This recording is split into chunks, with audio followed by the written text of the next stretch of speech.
So we had a lot of big headlines this week. Let's just dive in.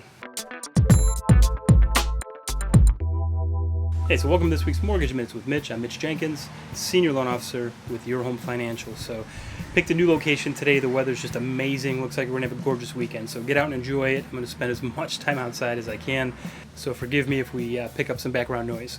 But let's start with some of the headlines. So we found out this week the Fed met and decided to hold rates steady. They did not lower the federal funds rate again. Now, a lot of people think that we should be lowering interest rates, and I want to get into a little bit on why I agree with that.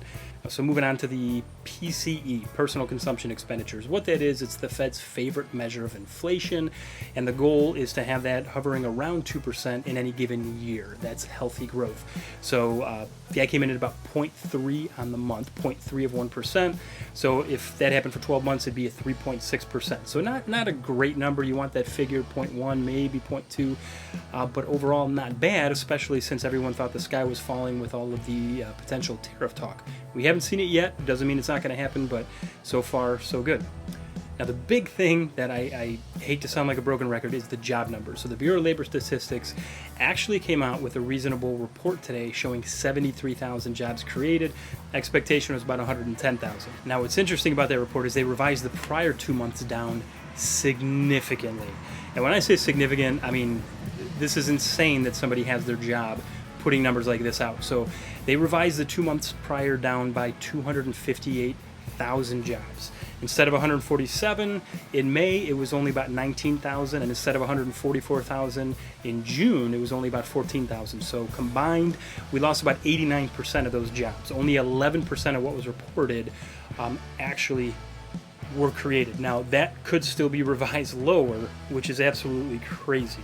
Now, we know President Trump and Jerome Powell are not the best of friends, but what's interesting is Trump made a post today saying that he found out who's actually in charge of reporting these statistics, and is not too happy with them, and they probably will not have a job. But his take was a little bit different than mine. Now, back towards the fall of 2024, we're getting ready for election time, they were showing these extremely large and great job numbers saying that the economy was doing well, but a lot of that was revised down, and we found out that no, most of those jobs weren't really there.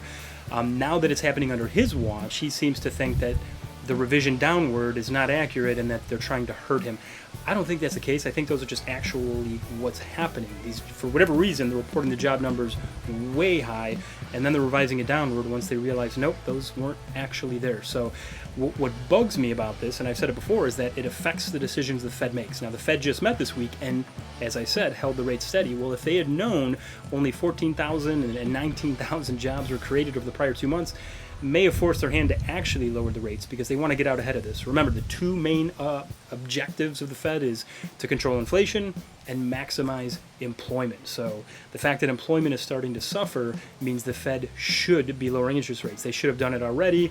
So it's, I'm not going to say it's a guarantee the next meeting that they do, but at least it's looking that way. So the market's reacting really well. We're at the best point we've been in the last few months. So as far as your prospects of finding a home before the school year starts, still an option. Let me know how I can help. Would love to work with you. So thanks for watching.